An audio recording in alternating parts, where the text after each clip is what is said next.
Tout le monde doit faire des sacrifices. Delphine Morel fixait l'autre côté de la table en verre, tapotant l'écran de sa tablette du bout de ses ongles manucurés. Votre package n'est plus compétitif. Nous allons réduire la rémunération fixe de 40 et revoir entièrement le système de commission. Je m'appelle Marc Delattre, 48 ans, les cheveux poivre et sel depuis mes 30 ans. Pendant 15 ans, j'ai été directeur commercial chez Menuiseries de la Cour, un fournisseur d'agencement professionnel basé à Strasbourg. Ma carte de visite portait le titre de directeur commercial. Mais en réalité, j'étais celui qui faisait tourner la boutique.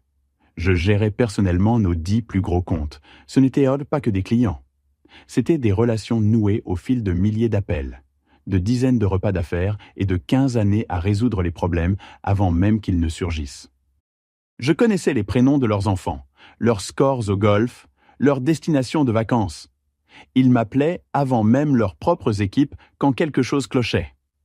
Cette nouvelle structure vise à encourager la croissance, poursuivit Delphine en me glissant un document.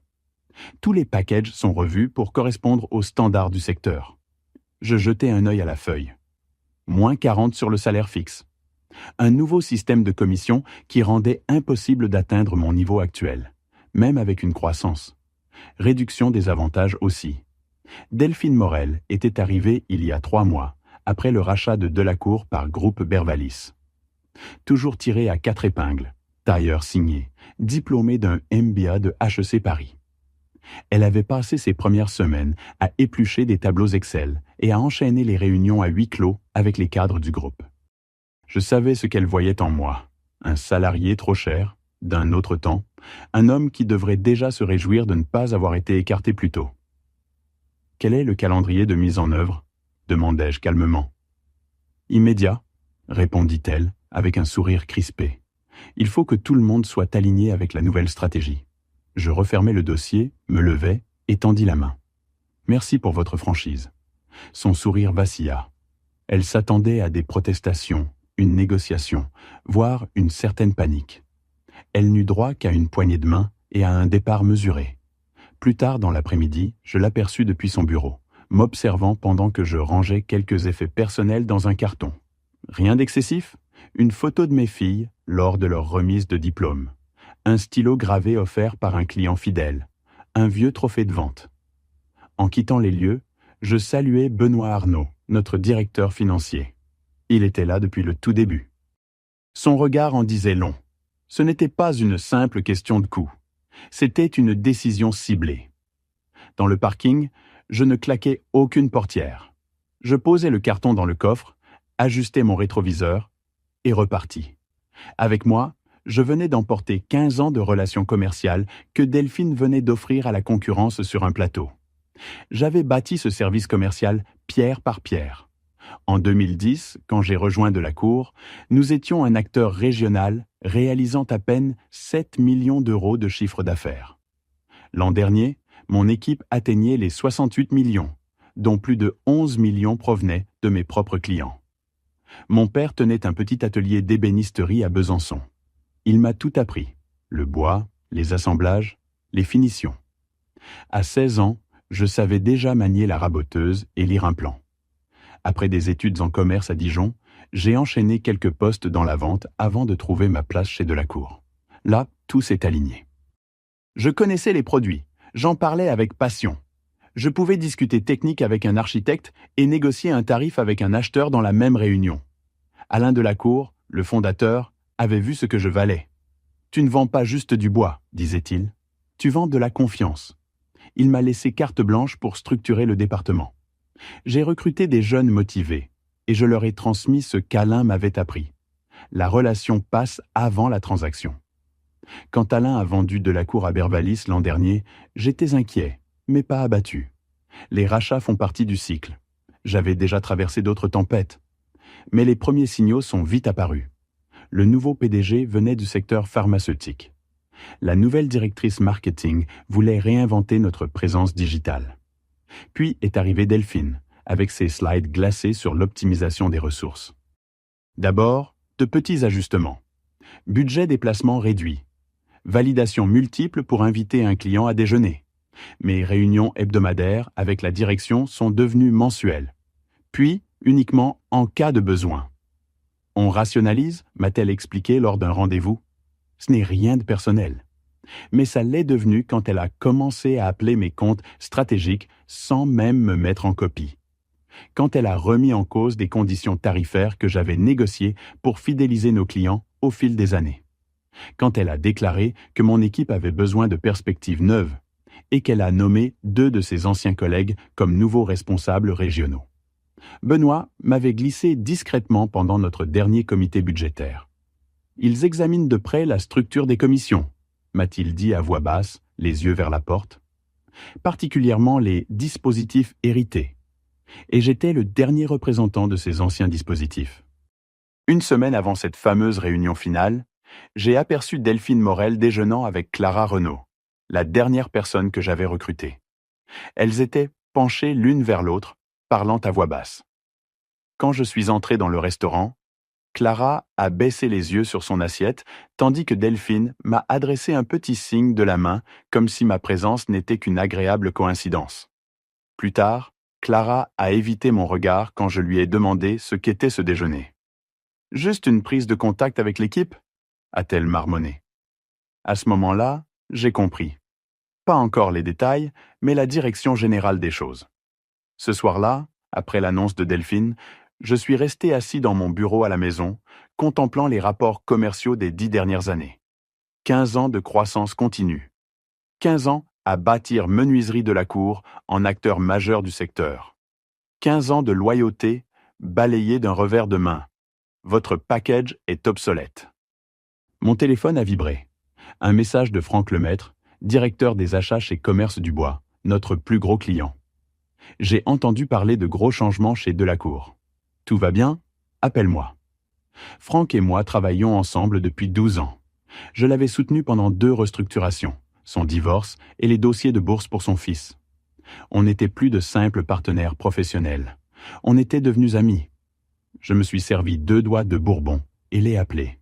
« Marc, » me répondit-il aussitôt, « qu'est-ce qui se passe chez vous? J'ai reçu un appel d'une femme disant qu'elle prenait le relais sur notre compte. Ce doit être Delphine Morel, notre nouvelle directrice commerciale, dis-je calmement.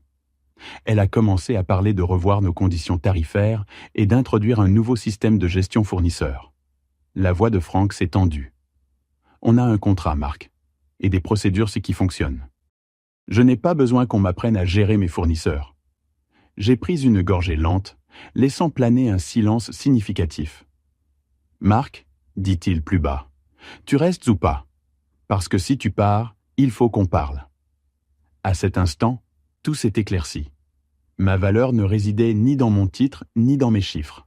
Elle était dans ces 15 années de confiance. 15 années à résoudre des problèmes plutôt qu'en créer. 15 années de relations qu'on ne remplace pas avec un tableau Excel. J'évalue mes options, dis-je prudemment. Alors évalue celle-ci.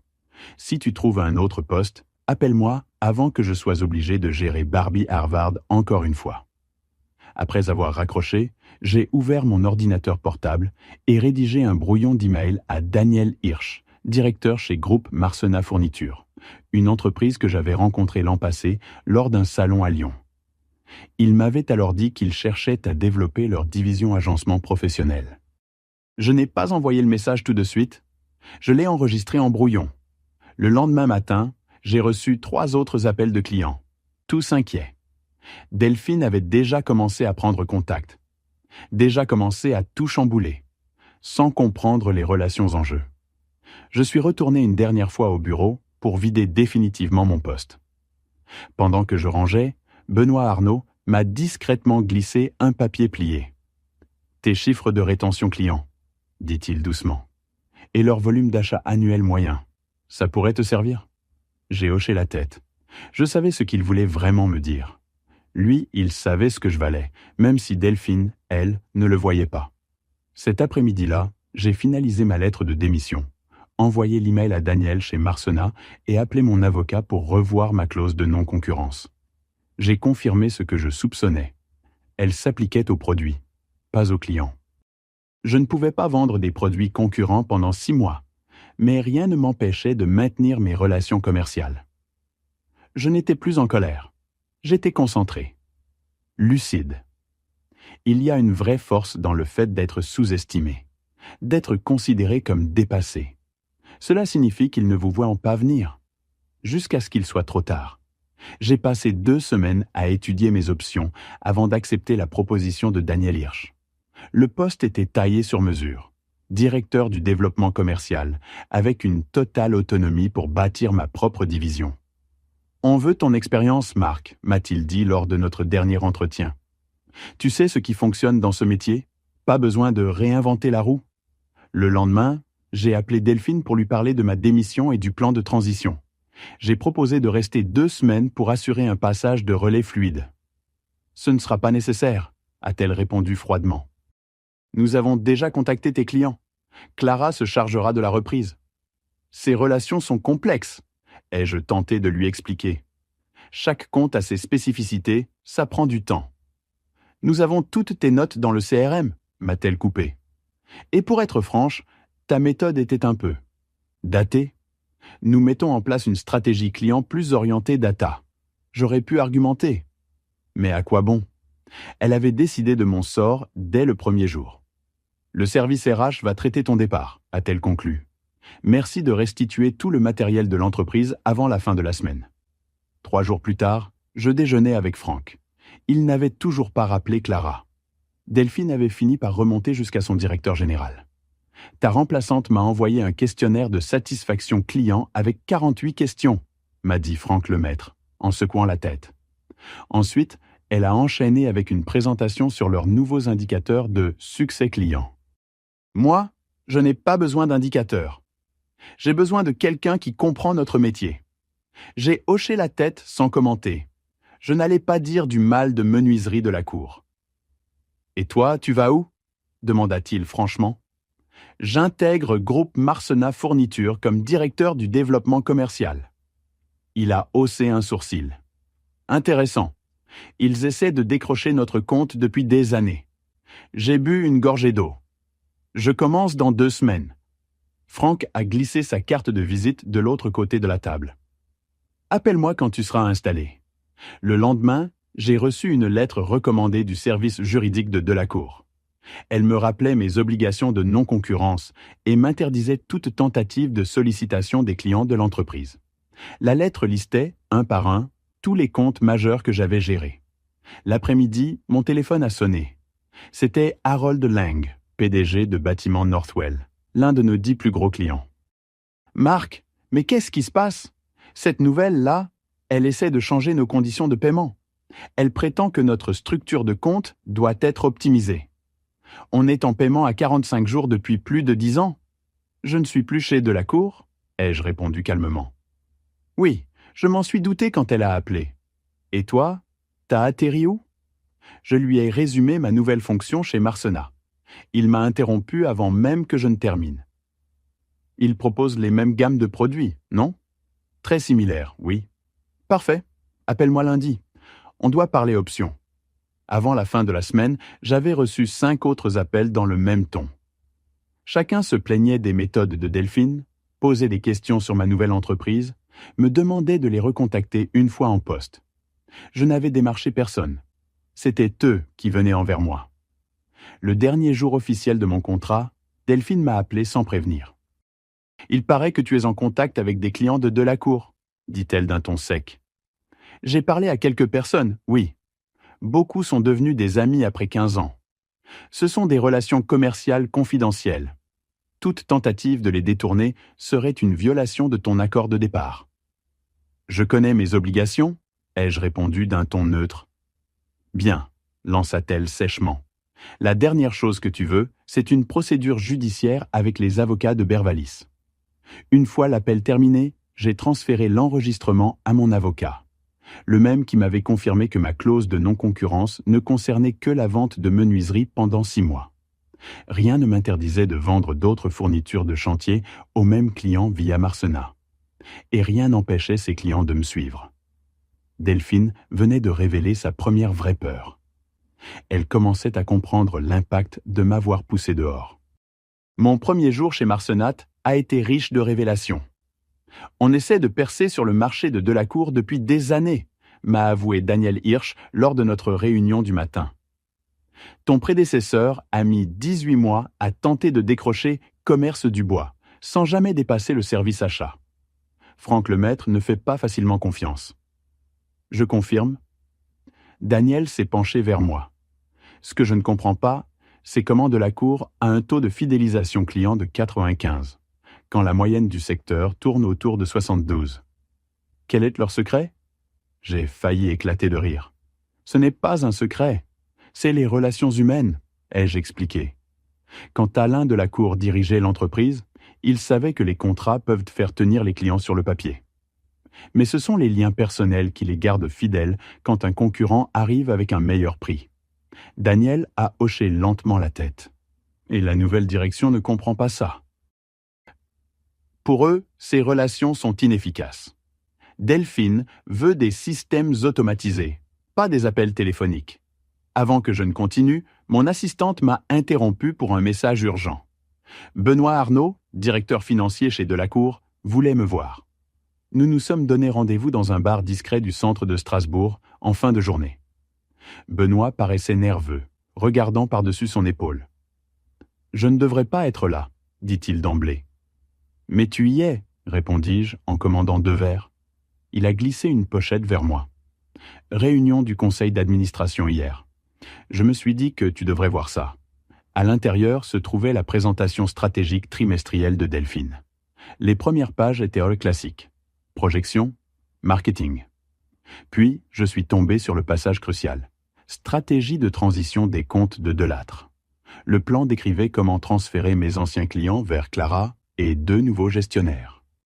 Il incluait des scripts de réponse aux objections et un calendrier de reprise relationnelle. Mais ce qui m'a vraiment arrêté, c'est la projection financière, 17,3 millions d'euros. Pas 11, comme je l'avais toujours estimé. Presque 24 du chiffre d'affaires total de Delacour.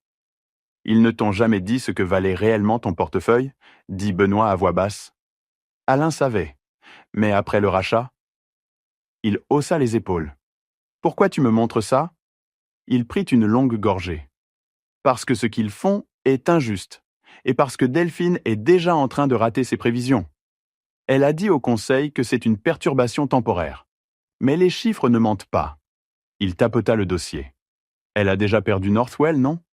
Je ne confirmais rien. Ce n'était plus à moi de commenter les décisions des clients. Ça ne va faire qu'empirer, poursuivit-il. Elle applique une hausse tarifaire sur tous les anciens comptes le mois prochain.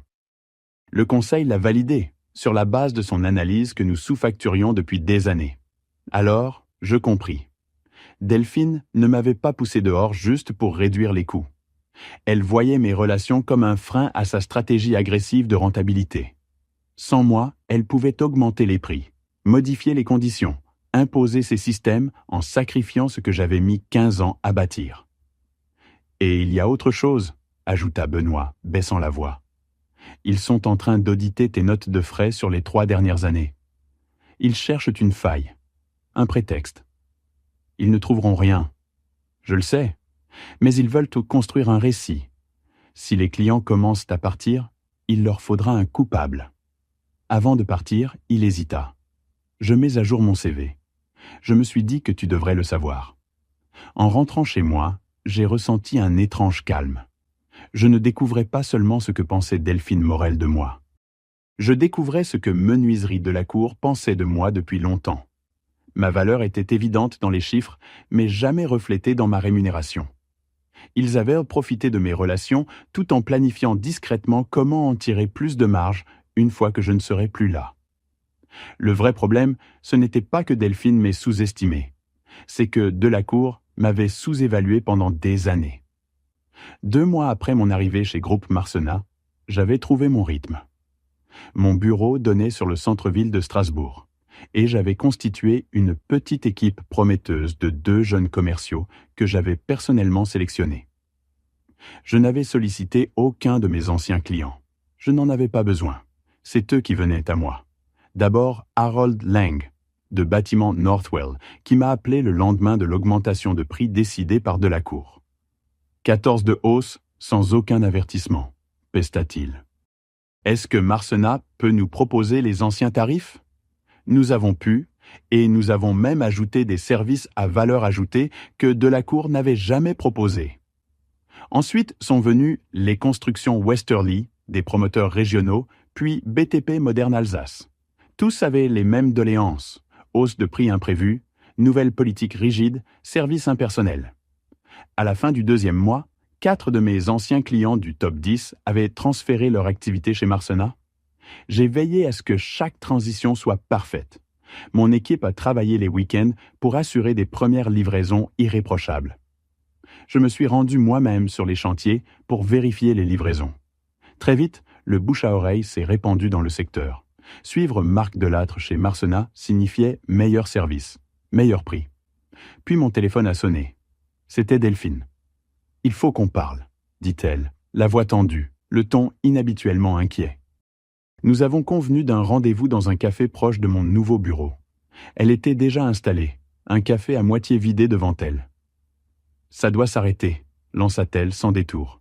« Quoi donc ? » ?»« Ne fais pas l'innocent. Tu es en train de nous voler nos clients. » Je remuais doucement mon café. Je n'ai sollicité aucun client de Delacour. Elle haussa le ton, puis se ravisa. 4 comptes majeurs ont quitté Delacour en 8 semaines. Tous t'ont mentionné nommément. Les clients prennent leurs propres décisions. Elle se pencha en avant. On peut faire ça facilement.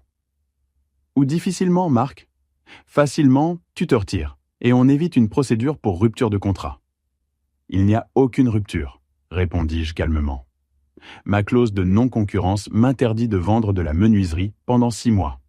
La division fourniture de Marsena ne concurrence pas directement Delacour. Son regard se durcit. Tu exploites une faille? Je respecte exactement les termes d'un contrat rédigé par vos avocats. Peut-être aurait-il dû être plus précis. Elle baissa la voix. Le conseil commence à poser des questions. Sur la rétention client, sur nos projections de chiffre d'affaires. Il me semble que ce sont des problèmes internes à Delacour. Elle essaya une autre approche. Que veux-tu? Un contrat de consultant? Une prime pour ne pas approcher certains comptes?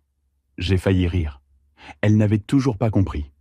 Je ne veux rien d'autre que faire mon travail correctement, dis-je en me levant. Le reste suivra naturellement. Le lendemain, Franck Lemaître m'appela. Le contrat triennal entre Commerce du Bois et Delacour arrivait à échéance. On lance un appel d'offres, dit-il. Delphine me harcèle. Elle a proposé de battre toute offre concurrente de 5. C'est une bonne offre. Vraiment? Parce que je ne regarde pas que le prix, Marc. J'ai besoin de quelqu'un qui comprend notre métier. Quelqu'un qui décroche à 19h quand un chantier dérape. 2 semaines plus tard, Dubois attribua à Marsena un contrat de fourniture de 2 ans à 4,2 millions d'euros par an. Un contrat majeur qui fit même parler dans la presse spécialisée. Le même jour, j'ai reçu un mail de Benoît. Il contenait simplement le transfert d'un message interne de Delacour annonçant que Delphine Morel était repositionnée sur des initiatives de développement stratégique, en attendant la nomination d'un nouveau directeur commercial. Je n'ai pas répondu. Je n'ai contacté personne chez Delacour. Je me suis contenté de transférer le contrat signé de Dubois à Daniel Hirsch avec une simple note, premier d'une longue série. Objectif: 20 millions de nouveaux comptes d'ici la fin de l'année. La machine était en marche, et Delphine commençait tout juste à comprendre le véritable prix de son erreur. Sur l'écran mural de la salle de réunion s'affichait notre rapport de performance trimestrielle. 13,7 millions d'euros de nouveaux contrats, avec une projection à 22 millions d'ici la fin de l'année. 8 de mes anciens 10 principaux comptes chez Delacour nous avaient suivis chez Marsena. Daniel Hirsch entra avec une bouteille de champagne à la main. « Le conseil vient d'approuver ton plan d'expansion », annonça-t-il. « Du personnel supplémentaire, un budget marketing augmenté, tout ce que tu avais demandé. » On distribua les coupes quand mon téléphone vibra. Un message de Benoît. Conférence des résultats T3 de Delacour dans 30 min. Tu devrais écouter. Je quittais la salle pour me connecter à l'appel. Le nouveau PDG de Delacour, Raymond Perret, avait la voix tendue en s'adressant aux investisseurs. Bien que nous anticipions des perturbations suite à notre restructuration stratégique, les ventes ont été en deçà des projections. Nous avons constaté une perte inattendue de clients dans notre division commerciale. Un analyste l'interrompit. Pouvez-vous chiffrer cette perte? Certaines estimations parlent de 20 de chiffre d'affaires perdus sur les 2 derniers trimestres. Ces chiffres sont spéculatifs, répondit Raymond, esquivant. Nous mettons en place une stratégie agressive de fidélisation. Un autre analyste enchaîna. Est-il exact que votre plus gros client, Commerce Dubois, a récemment signé avec Groupe Marcenat? Le silence fut assourdissant. Nous sommes en discussion continue avec tous nos clients clés, finit par dire Raymond. Pendant l'appel, je reçus un email de Clara Renaud, mon ancienne recrue qui avait choisi le camp de Delphine. Objet. Des postes ouverts chez Marcenat? Je retournai à la salle de réunion, refusai la coupe de champagne que l'on me tendait. Daniel remarqua mon expression. « Tout va bien ?» « Je viens d'avoir une confirmation, répondis-je. L'après-midi même, une newsletter du secteur publia l'article. Delacour en difficulté après la perte de compte clé.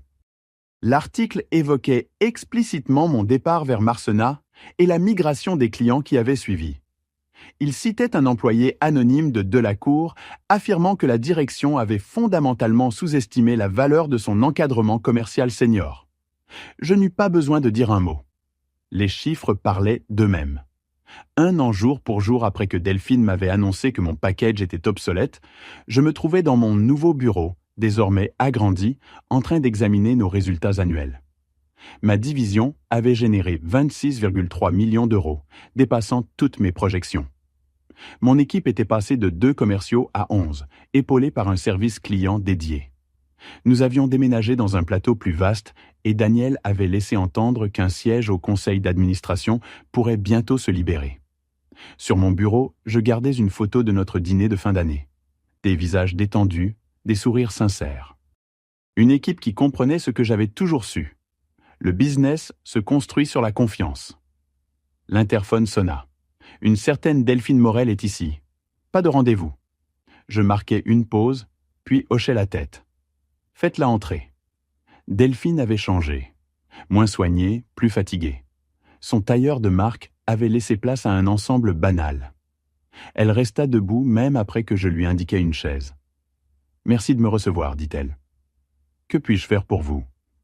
Je travaille désormais chez Hamilton Group, du conseil en stratégie. Je voulais avoir ton point de vue sur la politique de fidélisation de Marcenat pour un cas d'étude que je prépare. » J'eus envie de rire devant tant d'ironie. « Je crois que tu connais déjà mon approche. » Elle hocha la tête, rigide. « J'ai fait une erreur d'analyse chez Delacour. »« Tu l'as faite, oui. Le marché parle de toi comme de l'homme qui a démoli une entreprise. » Sans dire un mot. Je ne répondis pas. Elle n'était pas venue pour un cas d'étude. Elle était venue chercher une forme d'absolution ou de réconciliation. Je n'offrais ni l'un ni l'autre. Après quelques secondes de silence, elle posa sa carte sur mon bureau. « Si jamais tu veux parler tendance sectorielle. »« Merci, dis-je en me levant. Mais mes journées sont pleines, désormais. » Après son départ, je jetai un œil à la carte, puis la glissai dans la déchiqueteuse. Ce soir-là, je suis allé dîner chez ma fille, dans sa nouvelle maison. Elle venait d'être promue architecte senior dans son cabinet.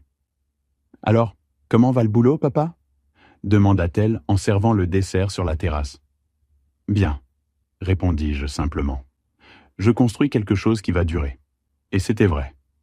Pas avec du bois, cette fois, mais avec les principes qui m'avaient toujours guidé. Faire le travail, tenir parole, privilégier les relations aux transactions. Au fond, Delphine m'avait offert un cadeau inattendu.